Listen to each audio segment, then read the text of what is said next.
पिछली वीडियो हम लोग जो है पढ़े हुए थे आनुवांशिक कोड के बारे में, जेनेटिक कोड के बारे में। जेनेटिक कोड किसने दिया था, कितने प्रकार का होता है, ठीक है, और क्या क्या विशेषताएं होती हैं, उसके बारे में हम लोग देखे हुए थे। तो हम पढ़े हुए थे कि आनुवांशिक कोड जो है वो जॉर्ज गैमो ने दिया था। और आनुवांशिक कोड क्या होता है तो हम बताए थे कि जो प्रोटीन पर एमिनो अम्ल होता है और जो mRNA पर कोडोन होता है। कोडोन कहाँ होता है, ये क्वेश्चन आता है, तो कोडोन होता है mRNA पर और DNA पर, क्योंकि mRNA किससे बना हुआ है, DNA से बना हुआ है। और DNA से mRNA बनना क्या कहलाता है, ट्रांसक्रिप्शन कहलाता है। तो mRNA पर और DNA पर जो है कोडोन उपस्थित होता है, ठीक है। तो कोडोन और प्रोटीन पर जो एमिनो अम्ल है उसके बीच के संबंध को आनुवांशिक कूट कहा जाता है। आनुवांशिक कूट जो है इसकी कुछ विशेषताएँ थी, जैसे कि हम पढ़े थे कि कोडोन जो होते हैं वो ट्रिपलेट होते हैं, है ना। हर एक कोडोन जो है वो 3 नाइट्रोजनी क्षार का समूह होता है। जैसे कि मान लो AUG मेथियोनिन एमिनो अम्ल को कोड करता है, U फिनाइल एलानिन को कोड करता है। इस तरह से टोटल कोडोन कितने होते हैं, 64 होते हैं। उसमें से 3 जो है उनको कहा जाता है समापन कोडोन या नॉन सेंस कोडोन। वो जहाँ पर होते हैं वहीं पर जो प्रोटीन बनने की प्रक्रिया है वो रुक जाती है। तो इस हम लोग पिछले क्लास में पढ़ लिए थे। आज हम लोग पढ़ेंगे एक और टॉपिक, ओपेरॉन मॉडल, ठीक है। यहाँ से ऑब्जेक्टिव क्वेश्चन भी उठता है और 5 नंबर में भी एक क्वेश्चन जो है पूछा जाता है कि ओपेरॉन मॉडल किसे कहते हैं, उसके बारे में लिखने का। सबसे पहली बात ये है कि ओपेरॉन कोई नाम नहीं है, ठीक है। ओपेरॉन क्या हम जानेंगे आगे। ओपेरॉन मॉडल जो है ये दिया गया था जैकब एवं मोनॉद के द्वारा। 2 साइंटिस्ट थे, एक का नाम था जैकब और एक का नाम था मोनॉद। तो जैकब एवं मोनॉड ने यह मॉडल दिया था 1961 में, ठीक है। ओपेरॉन मॉडल किसने दिया था, जैकब एवं मोनॉड ने दिया था। ये क्वेश्चन आता है ऑब्जेक्टिव में कि ओपेरॉन मॉडल जैकब एवं मोनॉड ने दिया था। ओपेरॉन किसे कहते हैं, देखो जैसे कि मान लो कि हम देखें तो एक बैक्टीरिया होता है ई कोलाई, फुल फॉर्म होता है एस्चेरेसिया कोलाई। उसमें लैक्टोज के पाचन के लिए, समझते हो लैक्टोज क्या है, एक तरह का कार्बोहाइड्रेट है। हम लोग जानते हैं, केमिस्ट्री में पढ़े होंगे कि जो कार्बोहाइड्रेट होता है वो 3 प्रकार के होते हैं। एक बार देख लो इसको, कार्बोहाइड्रेट होते कितने प्रकार के, 3 प्रकार के। कुछ कार्बोहाइड्रेट ऐसे होते हैं जो कि एकदम सिंपल शुगर होते हैं, एक ही अणु होता है उसमें, एक ही शर्करा होता है, उसको कहते हैं मोनोसेकेराइड, जिसमें कि ग्लूकोज, फ्रक्टोज, है ना, गैलेक्टोज, ये सब आता है। कुछ ऐसे होते हैं जिसमें कि 2 मिल के बनते हैं, जैसे कि मान लो ग्लूकोज और ग्लूकोज मिलता है तो माल्टोज बनता है। ग्लूकोज और गैलेक्टोज मिलता है तो लैक्टोज मिलता है, लैक्टोज बनता है। ग्लूकोज और फ्रक्टोज मिलता है तो सुक्रोज बनता है, उसको कहते हैं डाइसेकेराइड। और एक होता है पॉलीसेकेराइड।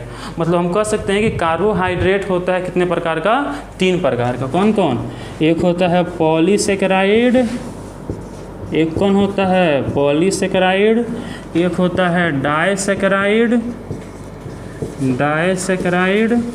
और एक होता है मोनोसेकेराइड। एक कौन होता है, मोनोसेकेराइड। तो पॉलीसेकेराइड, डाइसेकेराइड और मोनोसेकेराइड 3 प्रकार की जो है शर्करा पाई जाती है। इसमें हम देखें तो मोनोसेकेराइड जो होता है इसका उदाहरण हो जाता है आपको ग्लूकोज, ठीक है, ग्लूकोज, और क्या हो जाता है गैलेक्टोज, और हो जाता है फ्रक्टोज। तो ये सब जो है उदाहरण है मोनोसेकेराइड का। जो डाइसेकेराइड है इसके उदाहरण है माल्टोज, और हो जाएगा आपको सुक्रोज, और हो जाएगा लैक्टोज, ठीक है। वैसे ही अगर देखें पॉलीसेकेराइड को तो इसका एग्जांपल हो जाएगा आपको सेलुलोज और हो जाएगा स्टार्च, इसको कि मंड भी कहा जाता है।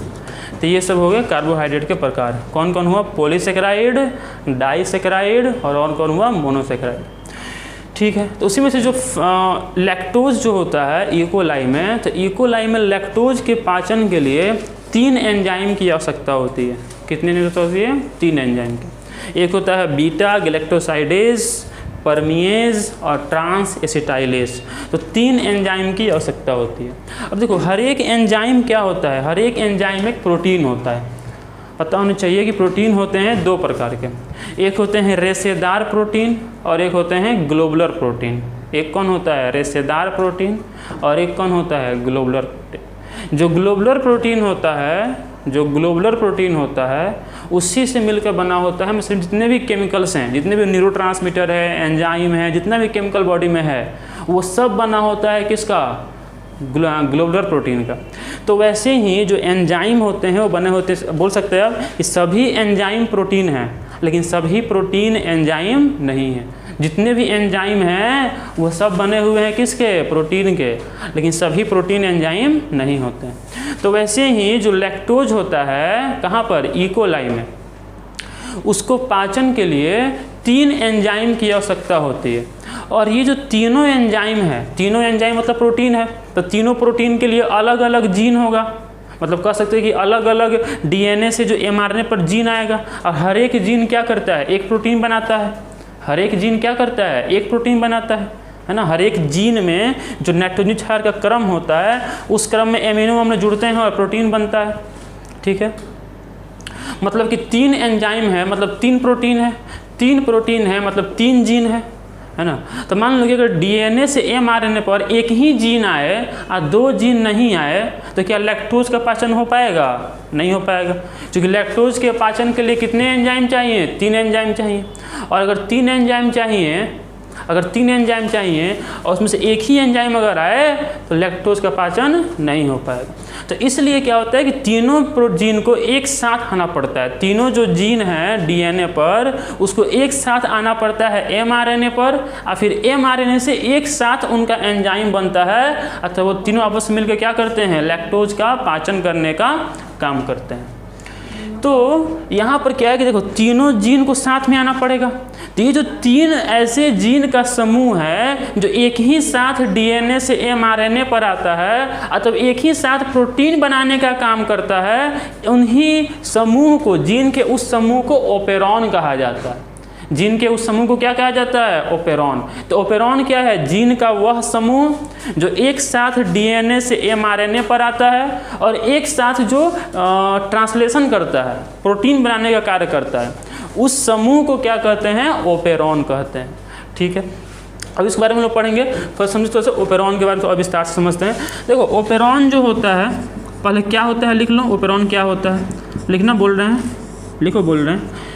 जीन का वह समूह, ओपेरॉन लिख रहे हैं, लिखो। जीन का वह समूह, जीन का वह समूह जो एक साथ, जीन का वह समूह जो एक साथ डीएनए से एमआरएनए पर आते हैं, जो एक साथ डीएनए से एमआरएनए पर आते हैं तथा समान उपापचयी क्रियाओं को नियंत्रित करने वाले एंजाइम अथवा प्रोटीन का निर्माण करते हैं, उन्हें ओपेरॉन कहा जाता है। फिर सुन लो एक बार। जीन का वह समूह जो एक साथ कहाँ से आते हैं? डीएनए से कहाँ आते हैं? एमआरएनए पर आते हैं, और समान उपापचयी क्रियाओं को करने वाले प्रोटीन का निर्माण करते हैं, उसके समूह को क्या कहा जाता है? ओपेरॉन कहा जाता है। तो ओपेरॉन जो होता है, इसमें 2 प्रकार का जीन होता है। ओपेरॉन में कितने प्रकार का जीन होता है? 2 प्रकार का। एक होता है, इसको बोलते हैं नियंत्रक जीन। एक को क्या कहा जाता है? नियंत्रक जीन। और एक को कहा जाता है संरचनात्मक जीन। एक को नियंत्रक जीन और एक को क्या कहते हैं? संरचनात्मक जीन। अंग्रेजी में इसको कहते हैं कंट्रोलर जीन, कंट्रोलर जीन। और इसको कहा जाता है स्ट्रक्चरल जीन। मतलब ये कि जो ओपेरॉन होता है उसमें 2 प्रकार के जीन होते हैं। एक होता है नियंत्रक जीन और एक कौन होता है? संरचनात्मक जीन होता है। अब जो नियंत्रक जीन होता है, ये बेसिकली नियंत्रण करने का कार्य करता है, नाम से ही स्पष्ट है। लेकिन ये किस तरह का नियंत्रण करता है? तो फिर नियंत्रक जीन में 3 प्रकार के जीन होते हैं। 3 प्रकार के जीन होते हैं जिसके समूह को कहते हैं नियंत्रक जीन। तो 3 प्रकार के जीन कौन कौन से हैं? देखो, एक है इसमें रेगुलेटरी जीन। एक कौन है? एक है रेगुलेटरी जीन। दूसरा होता है प्रोमोटर जीन। दूसरा होता है प्रमोटर जीन। और तीसरा होता है ऑपरेटर जीन। तीसरा कौन होता है? Operator gene. इसका सिंबल होता है I, इसका सिंबल होता है P, इसका सिंबल होता है O। ठीक है, रेगुलेटरी सिंबल क्या होता है? I। प्रमोटर जीन का सिंबल क्या होता है? P। और ऑपरेटर जीन का सिंबल क्या होता है? O। तो ओपेरॉन क्या होता है? तो बोला जाएगा कि जीन का वह समूह, जीन का वह समूह जो एक साथ डीएनए से एमआरएनए में ट्रांसक्राइब होते हैं, या जिनका एक साथ ट्रांसक्रिप्शन होता है, तथा वो समान उपापचयी क्रिया को नियंत्रित करते हैं। जीन के वैसे समूह को ओपेरॉन कहा जाता है।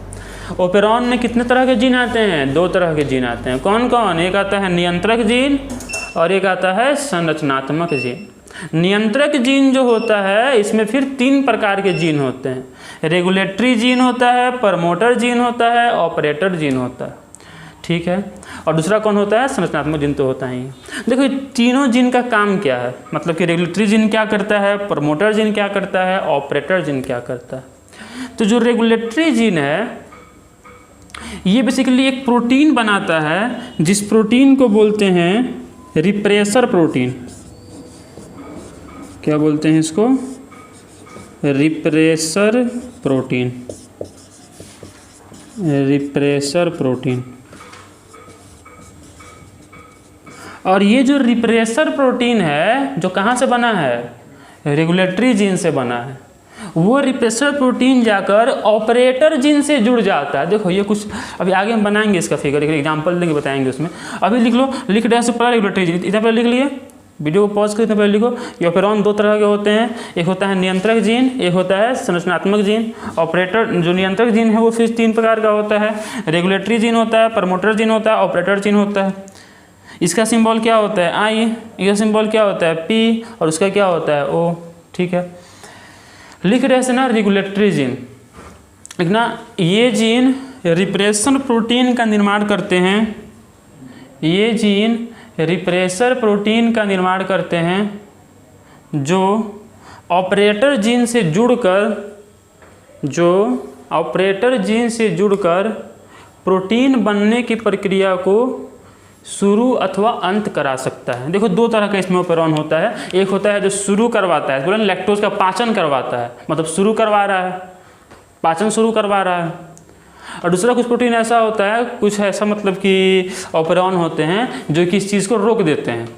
ठीक है। तो उनको बोलते वो जो है अलग तरह के होते हैं, उस बारे में नहीं पढ़ना है। हम लोग केवल एक लैक ओपेरॉन पढ़ना है जो कि बढ़ाने वाला जीन है। खैर, तो ये क्या करता है कि इससे जुड़ जाता है ऑपरेटर जीन से और प्रोटीन बनने की क्रिया को क्या कर देता है? रोक देता है। ठीक है। या फिर बढ़ा भी सकता है, रोक देता है अथवा बढ़ा देता है। तो क्या लिखे कि ये जीन रिप्रेसर प्रोटीन का निर्माण करते हैं जो कि ऑपरेटर जीन से जुड़कर प्रोटीन बनने की क्रिया को आरंभ करवा सकता है, शुरू करवा सकता है अथवा अंत करवा सकता है। प्रमोटर जीन जो है इसी से जुड़ा होता है आरएनए पॉलीमरेज एंजाइम। लिखना, लिख रहे हैं प्रमोटर जीन, लिखना इस जीन से आरएनए पॉलीमरेज जुड़ा होता है। इस जीन से आरएनए पॉलीमरेज जुड़ा होता है जो इस जीन से आरएनए पॉलीमरेज जुड़ा होता है जो प्रोटीन निर्माण की प्रक्रिया में अहम भूमिका निभाता है। देखो जिस तरह से द्विगुणन की प्रक्रिया में सबसे अहम योगदान कौन निभाया था? DNA polymerase. बोलते हैं ना बहुत सारे एंजाइम थे, हेलिकेज था, टोपोआइसोमेरेज था, एसएसबीपी था, डीएनए पॉलीमरेज था, उसके अलावा आपको आरएनए प्राइमर था, लाइगेज था। लेकिन सबसे महत्वपूर्ण एंजाइम कौन था वहाँ पे? डीएनए पॉलीमरेज था कि नहीं था? तो वैसे ही बोलते हैं ना हीरो प्रोटीन है वहाँ का, हीरो एंजाइम, वही एंजाइम सब काम करवाता है। वैसे ही यहाँ पर जब आरएनए से प्रोटीन बनता है, जब ट्रांसलेशन होता है, देखो डीएनए से डीएनए बनना क्या कहलाता है? द्विगुणन। डीएनए से एमआरएनए बनना क्या कहलाता है? क्या कहलाता है? ट्रांसक्रिप्शन। और एमआरएनए से प्रोटीन बनना क्या कहलाता है? ट्रांसलेशन। तो जिस तरह से द्विगुणन की प्रक्रिया में सबसे महत्वपूर्ण योगदान जो था वो डीएनए पॉलीमरेज था, वैसे ही यहाँ पर जब आरएनए से प्रोटीन बन रहा होता है उस समय सबसे अहम योगदान जो होता है वो होता है आरएनए पॉलीमरेज का। और जो आरएनए पॉलीमरेज एंजाइम है वो जुड़ा होता है किससे? प्रमोटर जीन से जुड़ा होता है आरएनए पॉलीमरेज। आरएनए पॉलीमरेज जुड़ा होता है किससे? प्रमोटर जीन से। ठीक है। तो पहले क्या लिखे? Regulatory gene. क्या लिखे कि वैसे जीन जो रिप्रेसर प्रोटीन का निर्माण करते हैं जो कि ऑपरेटर जीन से जुड़कर प्रोटीन बनने की प्रक्रिया को शुरू करवा सकता है अथवा अंत करवा सकता है। सेकेंड क्या लिखे? Promoter gene. इस जीन से आरएनए पॉलीमरेज जुड़ा होता है जो कि प्रोटीन बनने की प्रक्रिया में अहम योगदान निभाता है। नेक्स्ट क्या लिखे, ऑपरेटर जीन लिखना कि यह प्रमोटर जीन तथा संरचनात्मक जीन के बीच में होता है, ठीक है, तथा यह रिप्रेसर प्रोटीन से जुड़कर प्रोटीन बनने की क्रिया को या प्रोटीन के उपचय क्रिया को शुरू करवाता है अथवा बंद करवाता है, ठीक है। इतना बात हुआ। अब लिखना है संरचनात्मक जीन के बारे में। तो देखो जो प्रोटीन एक्चुअल बनाने वाला जीन है उसी को कहते हैं संरचनात्मक जीन। मतलब मान लो लैक्टोज का पाचन करना है इकोलाई बैक्टीरिया में, इकोलाई में क्या करना है, लैक्टोज का पाचन करना है, तो लैक्टोज के पाचन के क्रम में जो वहाँ पर एंजाइम बनाएगा, जो जीन एंजाइम बनाएगा, उन जीनों को क्या कहा जाता है, संरचनात्मक जीन कहा जाता है, स्ट्रक्चरल जीन कहा जाता है, ठीक है।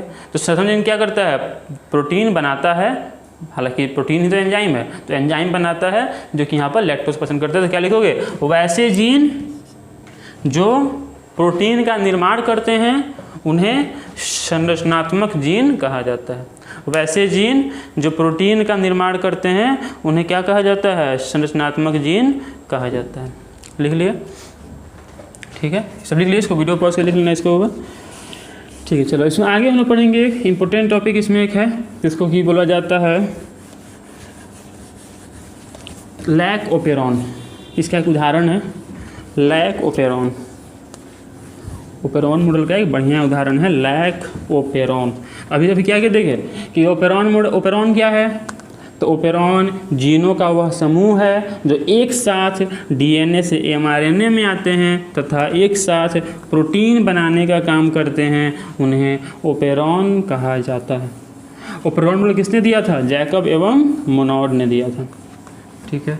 ओपेरॉन में कितने तरह के जीन आते हैं, तो मेनली 2 तरह के जीन आते हैं। कौन कौन, नियंत्रक जीन आता है और एक कौन आता है, संरचनात्मक जीन आता है।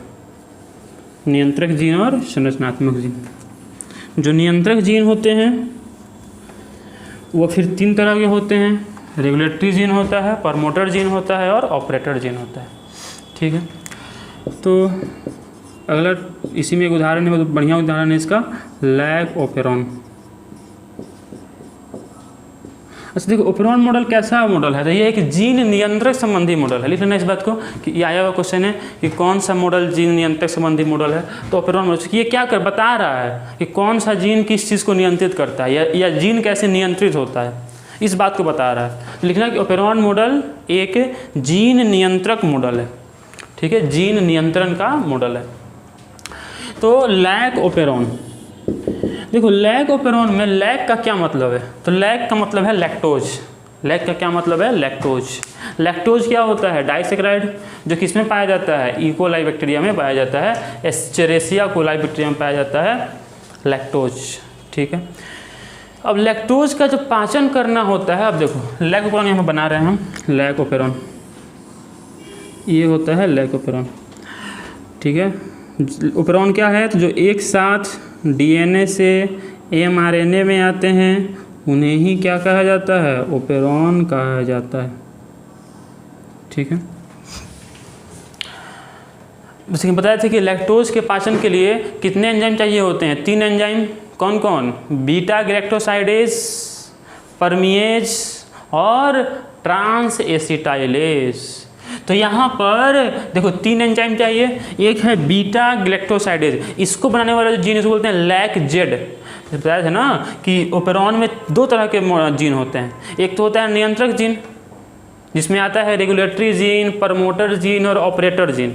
सिंबल क्या था बताओ, सिंबल क्या था, एक का सिंबल था आई, किसका, रेगुलेटरी जीन का। दूसरा जो था प्रमोटर जीन, उसका सिंबल क्या था, पी। और ये जो होता है ऑपरेटर जीन, उसका सिंबल क्या था, ओ। तो ये हुआ रेगुलेटरी जीन, ये हुआ प्रमोटर जीन, ये हुआ ऑपरेटर जीन, ठीक है। आरएनए पॉलीमरेज किससे जुड़ा होता है, आई से कि पी से कि ओ से। आरएनए पॉलीमरेज किससे जुड़ा होता है, रेगुलेटरी जीन से या फिर प्रमोटर जीन से या फिर ऑपरेटर जीन से। अभी बताए हैं कि जुड़ा होता है किससे, प्रमोटर जीन से। कौन जुड़ा हुआ है, आरएनए पॉलीमरेज जुड़ा हुआ है। कौन जुड़ा हुआ है, आरएनए पॉलीमरेज जुड़ा हुआ है, ठीक है। तो ये तो हो गया 3 नियंत्रक जीन, ठीक है। एक हो गया रेगुलेटरी जीन, एक हो गया प्रमोटर जीन, एक हो गया ऑपरेटर जीन। अब इसके बाद जो होते हैं स्ट्रक्चरल जीन होते हैं जो कि सही प्रोटीन बनाने वाले हैं।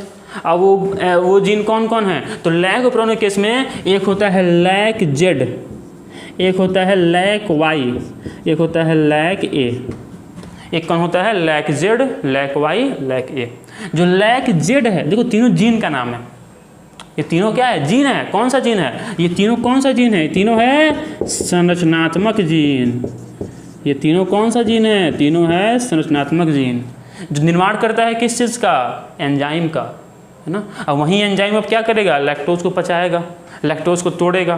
किस में तोड़ेगा? तो ध्यान रखना कि जब दो ग्लूकोज के अणु जुड़ते हैं, जब ग्लूकोज प्लस ग्लूकोज होता है तब बनता है माल्टोज। ठीक है, देखो माल्टोज क्या है? डाइसैकराइड, मतलब ये दो शुगर के मिलने से बना हुआ है। तो जब ग्लूकोज और ग्लूकोज, मतलब जब ग्लूकोज के दो अणु आपस में मिलते हैं तब क्या बनता है? माल्टोज। वैसे ही जब ग्लूकोज प्लस गैलेक्टोज मिलते हैं, ग्लूकोज भी क्या है? मोनोसैकेराइड, और गैलेक्टोज भी क्या है? मोनोसैकेराइड। तो जब ग्लूकोज और गैलेक्टोज मिलता है तब बनता है लैक्टोज।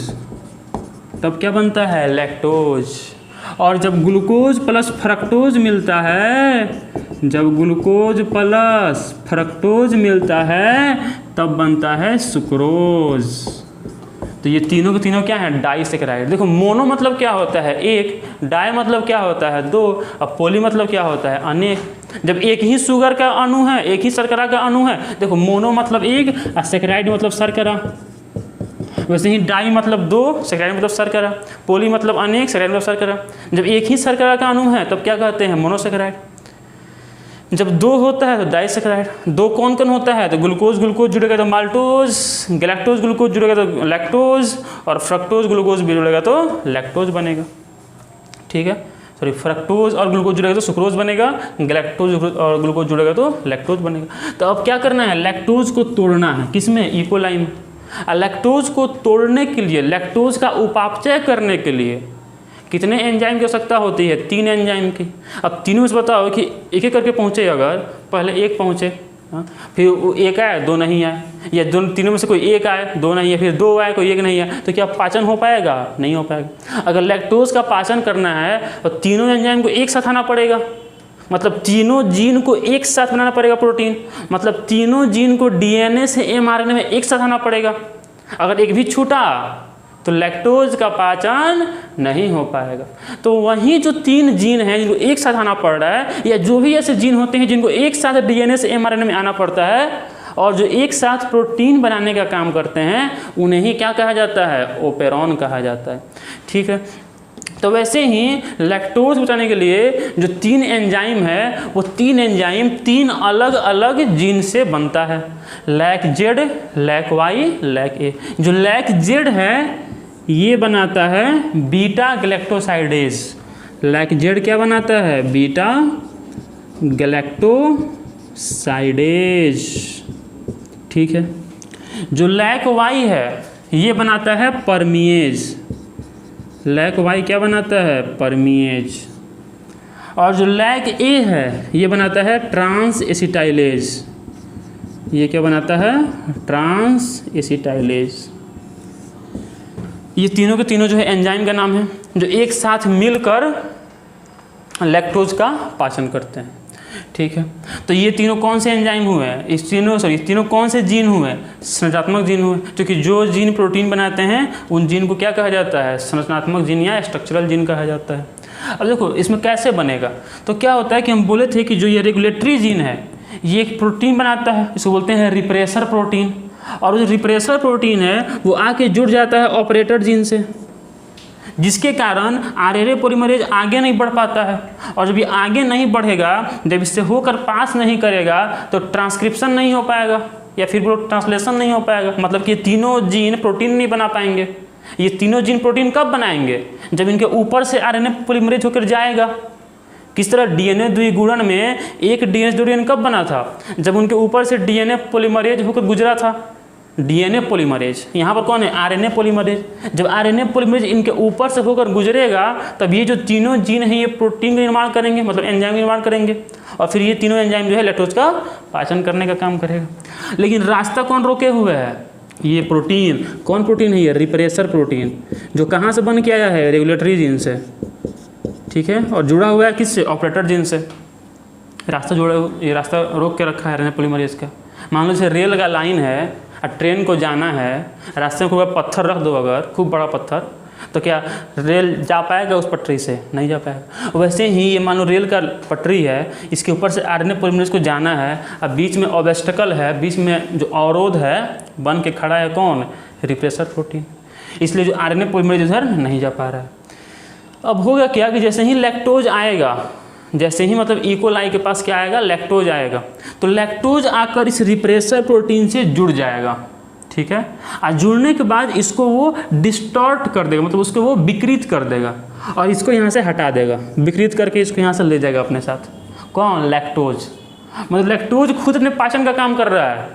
जैसे लैक्टोज आया, अपने आप को पचाने के लिए वो खुद अपना इंतजाम कर रहा है कि जो उसके एंजाइम के रास्ते को रोक के खड़ा था उससे आकर जुड़ गया। कौन? लैक्टोज। और जैसे ही आके जुड़ा तो उसको विकृत कर दिया, डिस्टॉर्ट कर दिया, उसके शेप को ख़राब कर दिया और उसको उठा कर ले गया। अब जब ये गया, रास्ता खाली हो गया। जब रास्ता खाली हुआ तो आरएनए पॉलीमरेज चलना शुरू किया। आरएनए पॉलीमरेज चला और इसके ऊपर से होकर गुजरा और क्या बन गई है? तीनों एंजाइम बन गए। जब तीनों एंजाइम बन गए तो लैक्टोज का पाचन हो गया। और जब लैक्टोज खत्म हो गया तो फिर जो रिप्रेसर प्रोटीन था वो खत्म हो गया, मतलब कि लैक्टोज जो आगे ले गया था खत्म हो गया, तो फिर वो आकर इससे जुड़ जाएगा और जुड़ने के बाद फिर से प्रक्रिया रुक जाएगी। यही है लैक ओपेरॉन। समझे कैसे होगा? सुन लो कहानी। देखो, ये तीनों क्या कहलाते हैं? नियंत्रक जीन। इसमें कौन कौन जीन आते हैं? इसमें आता है एक आता है रेगुलेटरी जीन, एक आता है प्रमोटर जीन, एक आता है ऑपरेटर जीन। जो रेगुलेटरी जीन है, सिंबल क्या होता है? आई। पूछा हुआ क्वेश्चन है, ये पूछा हुआ है कि आई को क्या कहा जाता है? तो रेगुलेटरी जीन कहा जाता है। पी को क्या कहा जाता है? Promoter gene. यही पूछा हुआ, मतलब आरएनए पॉलीमरेज किससे जुड़ा रहता है? तो प्रमोटर जीन से जुड़ा होता है, ठीक है। लैक ओपेरॉन के केस में ये क्वेश्चन तो खूब पूछता है, हर एक एग्जाम में पूछता है कि लैक जेड कौन सा एंजाइम बनाता है, लैक वाई कौन सा एंजाइम बनाता है, लैक ए कौन सा एंजाइम बनाता है। तो लैक जेड बनाता है बीटा गैलेक्टोसाइडेज, लैक वाई बनाता है परमिएज और लैक ए बनाता है ट्रांस एसिटाइलेज। जब तक लैक्टोज नहीं आया रहता है, तो इस रेगुलेटरी जीन के द्वारा बनाया गया रिप्रेसर प्रोटीन ऑपरेटर जीन से जुड़कर आरएनए पॉलीमरेज की रास्ता को रोक के रखता है। और जैसे ही लैक्टोज आता है, लैक्टोज जाकर इस रिप्रेसर प्रोटीन से जुड़ जाता है और इसको विकृत कर दे। जो बात हम बोल रहे हैं उसको लिख लेना, जो बात हम बोल रहे हैं इसको बेहतर होगा वीडियो पॉज करके लिखते रहो इसको, कि रेगुलेटरी जीन से बना हुआ प्रोटीन, रिप्रेसर प्रोटीन आकर ऑपरेटर जीन से जुड़ जाता है और जुड़ने के बाद ये आरएनए पॉलीमरेज के रास्ता को रोक देता है, ठीक है। जैसे ही लैक्टोज आता है तो लैक्टोज रिप्रेसर प्रोटीन से जुड़कर और इसको क्या कर देता है? विकृत कर देता है, डिस्टॉर्ट कर देता है, मतलब किसी शेप को बिगाड़ उगाड़ देता है और इसको यहाँ से ले जाता है। उसके बाद आरएनए पॉलीमरेज जो तीनों संरचनात्मक जीन हैं, लैक जेड, लैक वाई और लैक ए से होकर गुजरता है। इसके परिणाम स्वरूप लैक्टोज को पचाने वाले तीनों एंजाइम बीटा गैलेक्टोसाइडेज, परमिएज तथा ट्रांस एसिटाइलेज का क्रमशः निर्माण होता है। क्रमशः क्यों बोले? क्योंकि लैक जेड बना रहा है बीटा गैलेक्टोसाइडेज, लैक वाई बना रहा है परमिएज और लैक ए बना रहा है ट्रांस एसिटाइलेज, ठीक है। तो यही था ओपेरॉन मॉडल। ये फिर से सुन लो, फिर वीडियो खत्म करते हैं। तो क्या क्या पढ़े? पहला पढ़े कि ओपेरॉन किसे कहते हैं। ओपेरॉन मॉडल किसने दिया था? शुरू में आता है ऑब्जेक्टिव क्वेश्चन ये कि ओपेरॉन मॉडल किसने दिया था? जैकब या मोनॉड ने दिया था। ओपेरॉन क्या किसी वैज्ञानिक का नाम है? नहीं। ओपेरॉन क्या है? जीन का समूह। जीन का कौन समूह? जो समूह एक साथ डीएनए से आरएनए में आता है और जो एक साथ प्रोटीन बनाने का काम करता है, उसी को क्या कहा जाता है? ओपेरॉन कहा जाता है। ओपेरॉन मॉडल कैसा नियम है? तो एक जीन नियंत्रक संबंधी नियम है। सब क्वेश्चन पूछा हुआ है। ओपेरॉन मॉडल कैसा नियम है? कि जीन नियंत्रक संबंधी नियम है, ठीक है। ओपेरॉन के कितने तरह, ओपेरॉन में कितने तरह के जीन होते हैं? 2 तरह के।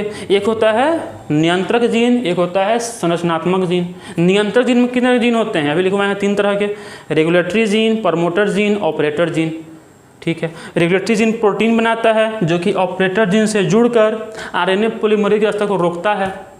प्रमोटर जीन में आरएनए पॉलीमरेज जुड़ा होता है जो कि आगे जाएगा तो जो संरचनात्मक जीन है उनसे प्रोटीन बनवाएगा। जो संरचनात्मक जीन है, स्ट्रक्चरल जीन है, यही जीन जो है प्रोटीन बनाने का काम करते हैं। फिर हम लोग पढ़े लैक ऑपरॉन के बारे में कि लैक ऑपरॉन में कितने, ये भी क्वेश्चन आता है कि लैक ऑपरॉन में कितने संरचनात्मक जीन होते हैं, जो 3 होते हैं। कौन कौन? लैक जेड, लैक वाई और लैक ए। इसमें क्या होता है, तो इसमें जो रिप्रेसर प्रोटीन बना है आकर जुड़ जाता है ऑपरेटर जीन से और आरएनए पॉलीमरेज रास्ता को रोक देता है। जब लैक्टोज आता है तो वो इससे जुड़कर इसको विकृत कर देता है, फिर आरएनए पॉलीमरेज इस रास्ते से होकर आगे गुजरता है इन जीन के ऊपर से, जिसके परिणाम स्वरूप बीटा गैलेक्टोसाइडेज बनता है लैक जेड से, परमिएज बनता है लैक वाई से और ट्रांस एसिटाइलेज बनता है लैक ए से, जो कि एक साथ मिलकर लैक्टोज का उपापचय करने का, लैक्टोज का पाचन करने का, लैक्टोज से ऊर्जा प्राप्त करने का कार्य करते हैं। उसके बाद जब लैक्टोज खत्म हो जाता है तो फिर से यहाँ आकर रिप्रेसर प्रोटीन जुड़ जाता है और फिर एंजाइम बनने की क्रिया बंद हो जाती है। अब सोचो अगर लैक्टोज नहीं है तो एंजाइम बनना जरूरी है? नहीं, बर्बाद होगा। इसलिए जब लैक्टोज खत्म हो जाता है तो फिर ये प्रक्रिया रुक जाती है और फिर जो है जीन एंजाइम नहीं बनाते हैं। ठीक है, तो यही था ऑपरॉन मॉडल। अब इसमें 1-2 वीडियो और बचा हुआ है। एक पढ़ेंगे डीएनए फिंगरप्रिंटिंग, वो भी बहुत इंपॉर्टेंट है, और एक है मानव जीनोम परियोजना, ह्यूमन जीनोम प्रोजेक्ट। ये दोनों बहुत ही इंपॉर्टेंट टॉपिक है, मानव जीनोम परियोजना भी और साथ में आपको डीएनए फिंगरप्रिंटिंग भी। तो 2 अलग अलग वीडियो इसके लिए होगा। उसके बाद ये चैप्टर जो है, जो बहुत बड़ा चैप्टर था, एक सबसे बड़ा चैप्टर है 12th क्लास का, ये खत्म हो जाएगा। ठीक है, तो पढ़ाई करते रहो। धन्यवाद।